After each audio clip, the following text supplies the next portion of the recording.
Hola, mi nombre es Laura Delgado Díaz, soy logopeda y alumna del Máster en Terapia Biofuncional en el Instituto Superior de Estudios Psicológicos de Madrid. Mi trabajo de fin de máster es una revisión bibliográfica sobre el abordaje de las dificultades logopédicas en la parálisis cerebral. Además cuenta con una propuesta de guía de aplicación en terapia biofuncional.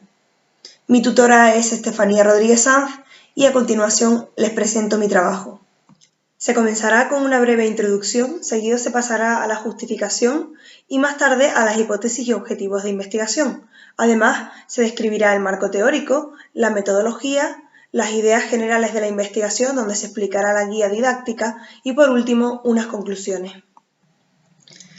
Desde la última década, la parálisis cerebral se ha convertido en uno de los motivos principales de la discapacidad infantil en un alto porcentaje de la población, afectando también a la población adulta. Está incluido dentro de los trastornos del neurodesarrollo, ya que no es una enfermedad y afecta a las funciones estomatognáticas, por lo que su abordaje requiere una participación multidisciplinar. El logopeda, como conocedor de las estructuras orofaciales, se encarga de corregir las dificultades mediante la técnica de la terapia biofuncional. Con la propuesta de esta elaboración de la guía de intervención, se realiza una revisión de los estudios bibliográficos de parálisis que integren terapia biofuncional y la guía es para familiares y profesionales de adultos con parálisis que puedan emplearla. El abordaje de la parálisis cerebral requiere de un enfoque multidisciplinar en el que participan disciplinas de distintas ramas como odontología, fisioterapia, medicina, etc. La logopedia es parte de la unidad en la intervención de pacientes con parálisis desde el campo de la terapia biofuncional. Los estudios encontrados en logopedia sobre parálisis cerebral son muy escasos, encontrándose sobre todo investigaciones relacionadas con temas más educativos o lingüísticos, no tanto con técnicas de terapia biofuncional específicas. Gracias a los avances e innovaciones que han existido a lo largo de los últimos años, ha habido un incremento progresivo de personas con discapacidad intelectual que llegan a la etapa adulta, algo que antiguamente no era así. La parálisis además es un problema que afecta a una gran parte de la humanidad, sobre todo a este colectivo de la vejez, por tanto es un rango poblacional que tiene unas necesidades muy acentuadas y necesita logopedia. Esta revisión, por tanto, tiene como objeto, además de dar a conocer la actuación del logopeda en la rehabilitación de pacientes adultos con parálisis cerebral, también motivar a los profesionales de la salud y a las familias a asesorar a los pacientes promoviendo que conozcan la terapia biofuncional como técnica a través de esta guía de intervención. Como toda investigación requiere de una hipótesis, la que se ha planteado en esta intervención es la aplicación de técnicas específicas en terapia biofuncional para pacientes adultos con parálisis cerebral es beneficiosa para mejorar la funcionalidad de la musculatura que participa en las funciones del sistema estomatognático. Por tanto, se han propuesto una serie de objetivos. El objetivo general, que es elaborar una propuesta de guía de intervención mediante terapia biofuncional para mejorar la funcionalidad de la musculatura orofacial en la intervención logopédica de pacientes adultos con parálisis cerebral.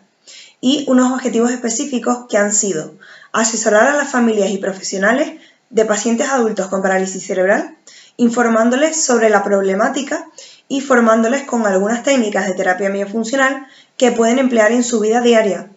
Proporcionar técnicas a las familias y profesionales para la ejercitación manual de la musculatura orofacial con el objeto de dar una correcta funcionalidad bucofonatoria que permita la adecuación de las funciones estomatognáticas. Y por último, mejorar la calidad de vida tanto del paciente con parálisis cerebral como de su entorno. Puesto que a nivel mundial desde hace muchos años existen conocimientos profundos sobre la parálisis cerebral, consideramos relevante dos revisiones bibliográficas que tratan sobre la parálisis cerebral en adultos y que describen las características evolutivas que conlleva también el envejecimiento en la parálisis cerebral. La primera revisión publicada en Colombia en 2017 sobre el envejecimiento en la parálisis cerebral tuvo como objetivo recoger información sobre personas con parálisis cerebral durante el proceso de envejecimiento. Se concluyó, por tanto, que las personas adultas con parálisis experimentan cambios físicos, psicológicos y sociales que requieren de nuevas prácticas de actuación, evolución, detección y estudios más profundos a nivel multidisciplinar que abarquen las condiciones individuales y culturales de la población. El segundo estudio, publicado en 2019, volvió a incidir en este tema con un estudio de investigación de parálisis y envejecimiento. El objetivo principal de la revisión fue analizar las publicaciones en el área de la parálisis cerebral y la edad de la muestra. Se concluyó que el área de publicaciones relacionadas con el tema del envejecimiento en parálisis es heterogénea, privando más la perspectiva médica y o rehabilitadora que analiza las diferencias y las patologías del proceso del envejecimiento en el colectivo, pero con menos información sobre la repercusión y la calidad de vida de estas personas. Bueno, la población con parálisis cerebral siempre ha tenido numerosas complicaciones que también han afectado a las funciones del sistema estomatognático, que son la succión, respiración, deglución, masticación y habla, y que trabajan con la técnica de la terapia miofuncional. Como muestra de ello, algunos autores lo han plasmado en sus investigaciones. En los 3 estudios siguientes, publicados en años diferentes, en 2001, 2014 y 2019, se destaca la rehabilitación de pacientes con parálisis cerebral y lleva a reflexionar sobre las terapias manuales existentes y cómo pueden ayudar a corregir y mejorar las funciones del sistema estomatognático. En el primer estudio de 2021 se plasmaron resultados funcionales sobre la terapia miofuncional orofacial en niños con parálisis. El objetivo principal del estudio fue desarrollar la comprensión de la eficacia de la terapia miofuncional para mejorar la postura y el funcionamiento de los órganos articuladores. Se mostró con este estudio que para tratar las desviaciones funcionales, las posturas, las funciones y la inteligibilidad del habla, es muy efectiva la terapia orofacial y los resultados con el paciente son muy positivos. El segundo estudio, en 2014, también mostró el efecto de la estimulación sensoriomotora oral y para ello estaba esta estimulación relacionada con el rendimiento de la alimentación en 12 niños con parálisis cerebral y deterioro motor grave. Se mostró, por tanto, que el tratamiento continuo a través de la terapia orofacial es una estrategia beneficiosa para el paciente y además si se combina con otras estrategias y fortalecimiento de la cognición, pues el rendimiento del paciente es mucho mayor. Por último, en 2019 también se apoyó esta terapia miofuncional en niños con parálisis con este artículo original y para ello se llevó a cabo un estudio longitudinal en el que participaron unas 656 niños aproximadamente y el objetivo fue describir la relación entre la cantidad y el enfoque familiar de los servicios de la terapia y la medida en que estos servicios satisfacen a la actividad familiar.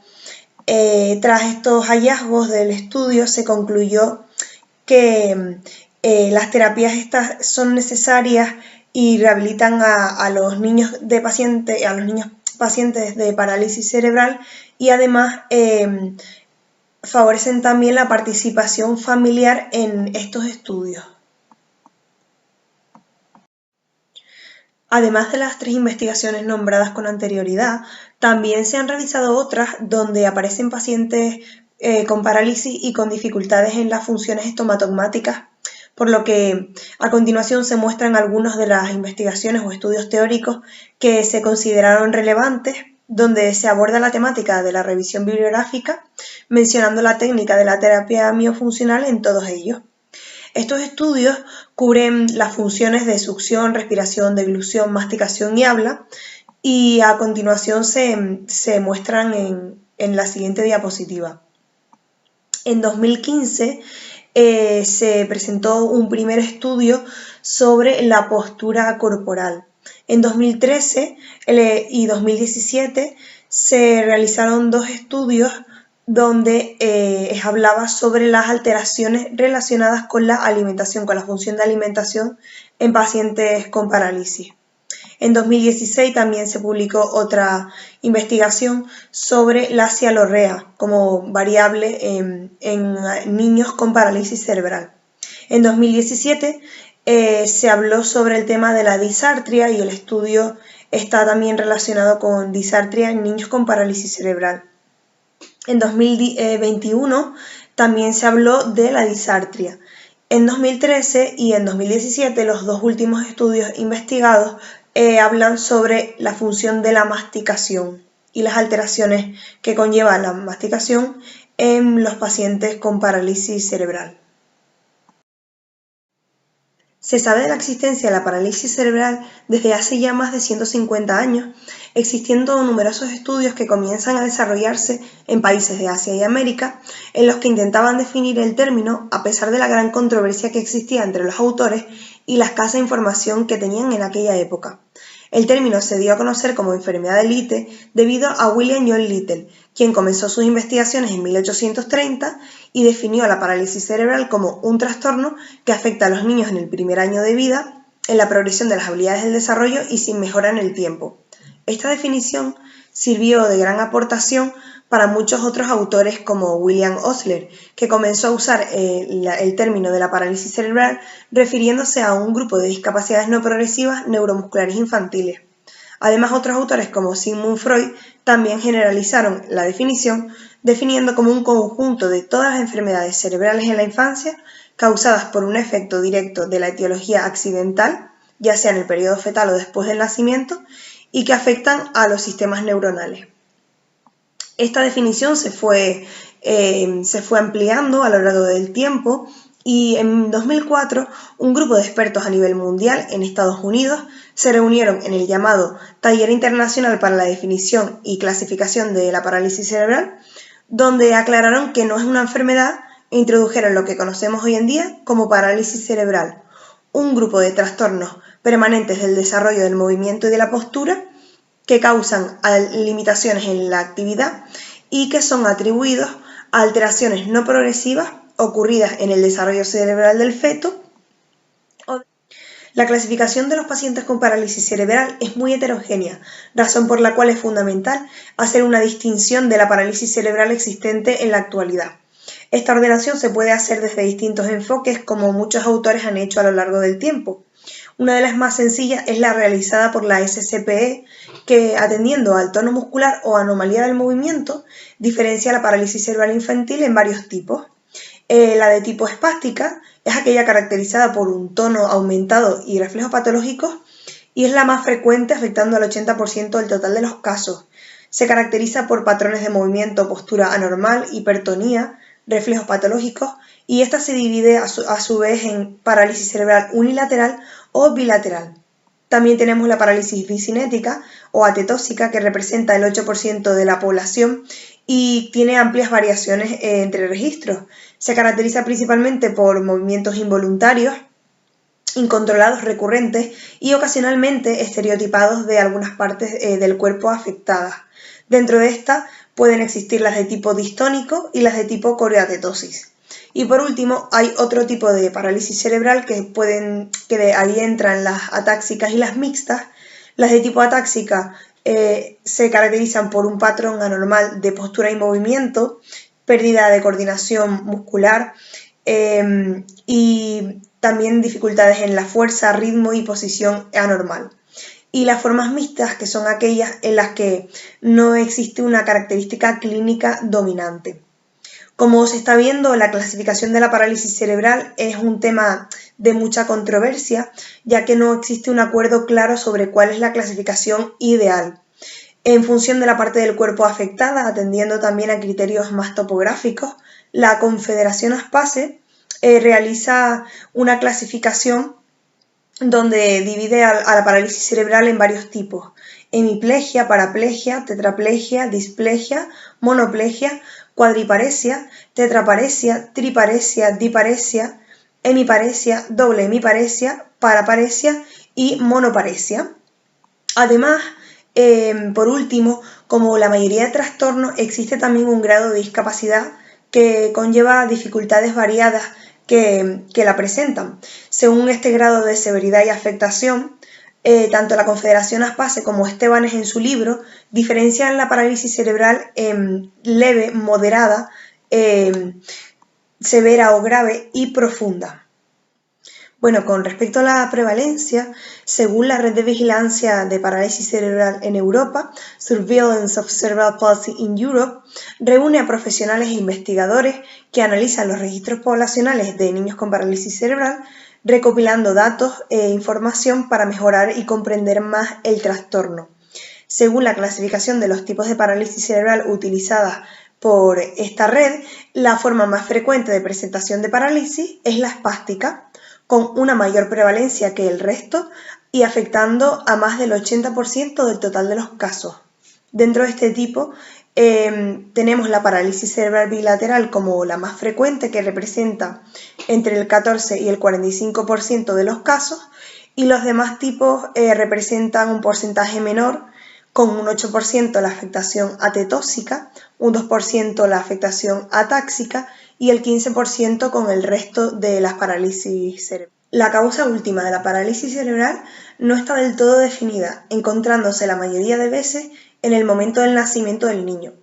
Puesto que es una patología que afecta de manera importante al nacimiento y a la calidad de vida de la población, los factores a los que se asocia son múltiples, considerándose un trastorno de carácter congénito y pudiendo ocurrir en 3 periodos diferentes, que son el periodo prenatal, el periodo perinatal y el periodo postnatal.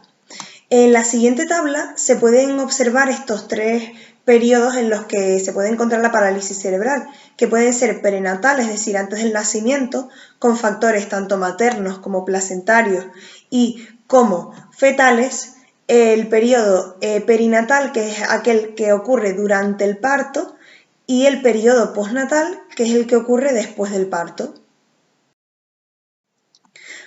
Esta terapia miofuncional es una terapia indolora en la que principalmente lo que se hace es conseguir un equilibrio motor muscular adecuado. Por tanto, las funciones estomatognáticas se van a ver beneficiadas con la aplicación de esta terapia. Y los ejercicios que se van a emplear pueden ser de 3 tipos. Pueden ser activos, es decir, con la participación voluntaria del paciente, con ejercicios como extensión, fuerza y resistencia. Pueden ser ejercicios pasivos, sin la participación del paciente, es decir, con masajes, golpeteos, vibraciones, movilizaciones pasivas. Y pueden ser también sensoriales, con la aplicación de frío-calor y con otras actividades que estimulen también a nivel muscular. Como estamos hablando de musculatura, esta terapia principalmente se trabaja con músculos estáticos y dinámicos, centrándose más bien en los músculos orofaciales, los de la expresión facial, y también en los músculos masticadores. Por tanto, los músculos de la expresión facial y masticadores que se van a emplear en esta guía y que vamos a trabajar en la terapia miofuncional son músculos de la expresión facial, el frontal, el orbicular del ojo, el nasal, el orbicular de la boca, el platisma, el mentoniano, el buccinador, el depresor del ángulo de la boca y el risorio. Como músculos masticadores tendremos el temporal, el macetero y el pterigoideo lateral. El término de la terapia miofuncional proviene del latín terapia, que significa curación, y mio, que significa músculo, y es una práctica que se realiza una ejercitación específica de la musculatura mediante praxias, masajes, estimulación mecánica, etc., cuya finalidad principal es la curación de las alteraciones relacionadas con la funcionalidad de los músculos. Desde la Academia of Orofacial Myofunctional Therapy se define la terapia miofuncional orofacial como un conjunto de ejercicios de reeducación neurológica empleados para ayudar a normalizar todas estas estructuras y funciones craneofaciales que están en desarrollo o que van a ser desarrolladas. Además, como hemos visto, la terapia miofuncional es básica para trabajar las funciones del sistema estomatognático. Este sistema es una red formada por estructuras de 2 tipos, pasivas y activas, que ambas se reúnen y se trabajan de manera conjunta y sincronizada para ejecutar las funciones del sistema estomatognático, favoreciendo el buen crecimiento y el desarrollo facial. Según Moyer, estas funciones estomatognáticas son innatas porque garantizan la supervivencia del individuo y son la succión, la respiración, la deglución, la masticación y el habla. Cuando estas 5 funciones se ven alteradas por trastornos, por ejemplo, como la parálisis cerebral, esta funcionalidad no es la misma, por tanto, van a tener mayor dificultad. Los pacientes con parálisis cerebral tendrán una succión débil, desorganizada y disfuncional. Además, si presentan hipertonía orofacial, van a tener mayor restricción de los movimientos de la articulación temporomandibular.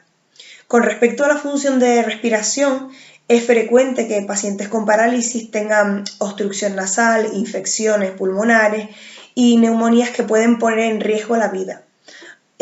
Otra de las funciones, como es la deglución, es típico que en pacientes con parálisis cerebral presenten disfagia oral, presenten deglución atípica, que son dificultades que pueden causar malnutrición en el individuo.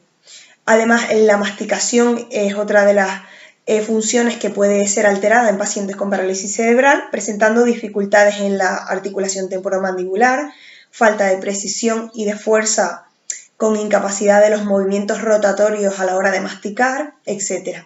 Y por último, la función del habla es otra de las alteraciones que presentan los pacientes con parálisis cerebral, que presentan disartria como un problema de adquisición en el lenguaje que afecta a la fluidez, también problemas motores, etc. Bueno, con respecto a la metodología empleada, la investigación realizada es una revisión bibliográfica cuyo tipo de análisis cualitativo es no experimental porque recoge información con artículos y revisiones que han escrito otros autores. En esta se revisa la literatura existente sobre la parálisis cerebral y se incorpora como recurso didáctico una guía de aplicación en terapia miofuncional. Para ello, se efectuó la búsqueda exhaustiva en diferentes bases de datos científicas, extrayendo publicaciones variadas según la temática. Las fuentes documentales más consultadas han sido muy variadas y las que podemos destacar. Además, también se han revisado manuales y libros. Algunas de las guías más consultadas han sido la guía de consulta de los criterios del DSM-5, la guía de intervención logopédica en parálisis cerebral, la guía técnica de intervención logopédica terapia miofuncional, la guía de práctica clínica abordaje y manejo de parálisis cerebral y luego también el libro del Netter, el Atlas de Anatomía, y el libro terapia miofuncional orofacial. Otras búsquedas también se han realizado en diferentes páginas web donde podemos destacar la página de ASPACE, la página de AELFA o blogs como el de Fisioterapia o páginas como la de APAMP. Todas estas páginas web se han realizado de ellas búsquedas utilizando diferentes términos clave tanto en inglés como en español como en portugués, de donde se han encontrado mayoritariamente artículos e investigaciones en inglés. Con respecto a las guías de intervención, se buscaron en función de la temática de la parálisis cerebral y de la terapia miofuncional, obteniendo diferentes libros, guías, y todo este proceso de búsqueda fue a través de las palabras clave en la página de ASPACE, en Google Scholar y también en la biblioteca. Se compararon estos recursos con el propuesto en la revisión y se pudieron observar diferentes guías que se pueden ver en la tabla siguiente. En esta tabla se especifican principalmente criterios como el año de publicación, el autor, el objetivo de la guía, los contenidos y el destinatario.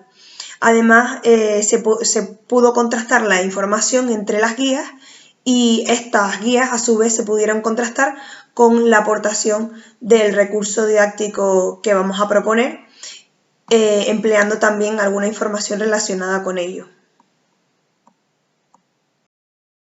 Con respecto a las ideas de investigación, para la propuesta de guía de aplicación en terapia miofuncional, se realizaron una serie de contenidos formados por dos partes. Una primera parte con la introducción y la contextualización del tema, tanto de la parálisis como de la terapia miofuncional, y seguido se completó con la función del logopeda en la terapia, también las funciones estomatognáticas y las alteraciones de los pacientes con parálisis. Con respecto a la intervención, para esta propuesta se realizarán diferentes sesiones y cada una tendrá unos contenidos que van a estar basados en las funciones del sistema estomatognático, que son succión, deglución, masticación, fonación o habla y respiración. Y por tanto estará formado por dos partes, una primera parte de la sesión que va a estar dirigida a los padres y cuidadores del paciente con parálisis y una segunda parte de la sesión que va a estar dirigida a los profesionales de la salud que van a trabajar en coordinación con el logopeda para que se solucionen las dificultades de los pacientes con parálisis.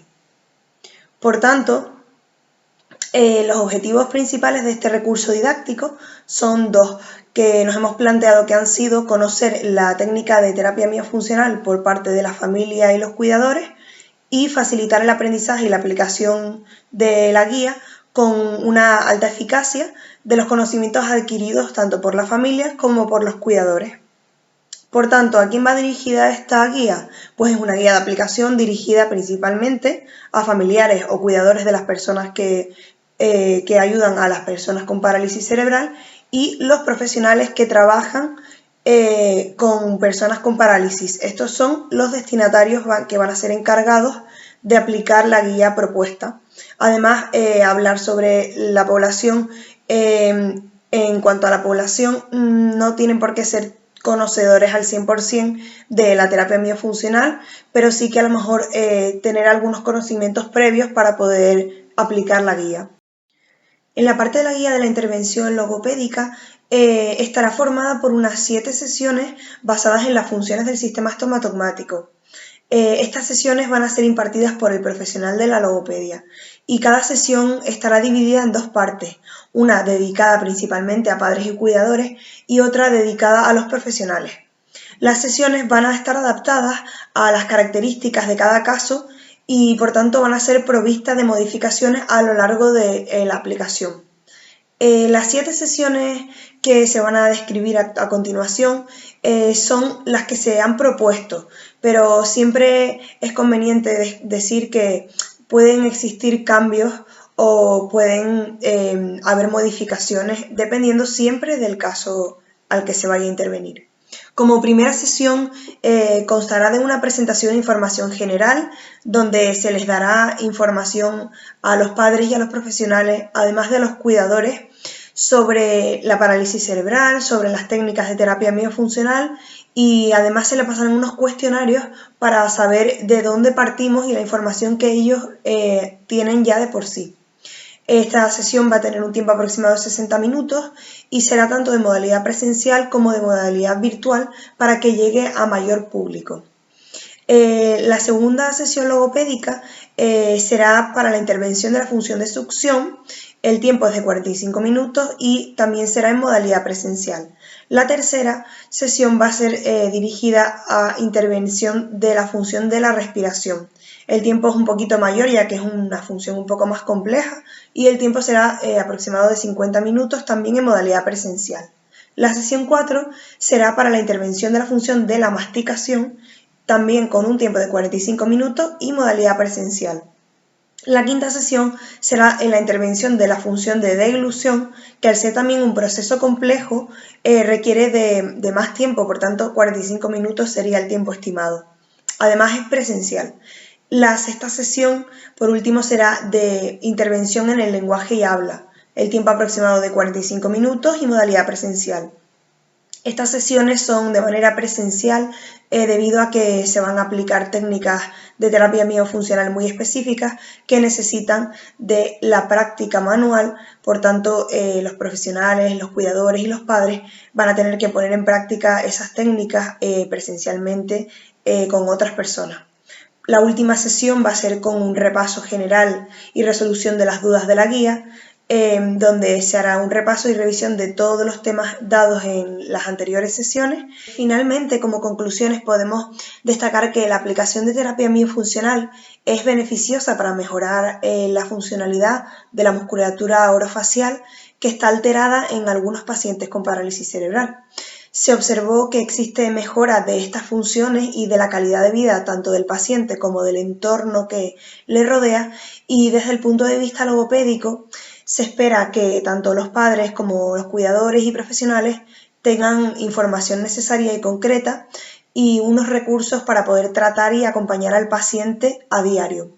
Además, también se espera que exista participación por parte del entorno en la aplicación de la guía y además de que sean participativos, que pongan en común sus conocimientos para ampliar la información y que puedan nutrirse unas familias de otras. Como recomendaciones relacionadas con la investigación, se espera que haya mayor investigación en la edad adulta y el envejecimiento de las personas con parálisis cerebral, que exista mayor profundización de estudios relacionados con las técnicas específicas de terapia miofuncional y con el empleo también de pautas de intervención, de hábitos saludables que siempre vienen bien para el paciente. Como limitaciones al estudio, no sigue una metodología muy rigurosa, centrándose más en experiencias personales y no se ha detallado ni comparado la guía o la terapia miofuncional con otras técnicas relacionadas, porque si no sería muy amplio y la extensión sería mayor. Bueno, y con esto concluimos nuestra investigación. Gracias por su atención.